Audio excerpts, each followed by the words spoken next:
बिस्मिल्लाहिर्रहमानिर्रहीम। अस्सलामुअलैकुम दोस्तों, क्या हाल चाल हैं। मैं उम्मीद करता हूं कि मेरे तमाम दोस्त खैरियत से होंगे।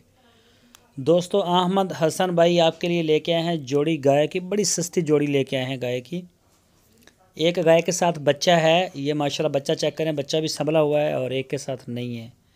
कद चेक करें गाय का और हवाना भी चेक करें। 7 लीटर दोनों गाय दूध दे रही हैं एक दिन का।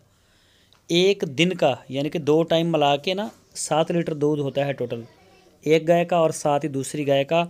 उसके साथ बच्चा नहीं, उसका बच्चा मरा हुआ है और ये गाय है।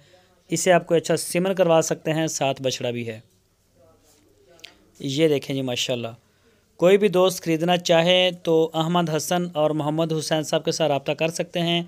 लोकेशन है इसकी हरूनाबाद सिटी, ज़िला बहावल नगर।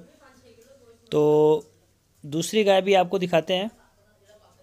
जो भी दोस्त ख़रीदना चाहें वो रब्ता कर सकते हैं, जाके चेक कर सकते हैं। कार्गो होम डिलीवरी की सहूलत पूरे पाकिस्तान में मौजूद है हमारे पास। दूसरी गाय है चोलस्तानी। दोनों की डिमांड है 1-1 लाख रुपया, दोनों की 2 लाख रुपया है। यानी कि एक गाय की 1 लाख, दूसरी गाय ये वाली है, ये भी बड़ी प्यारी है। इसका भी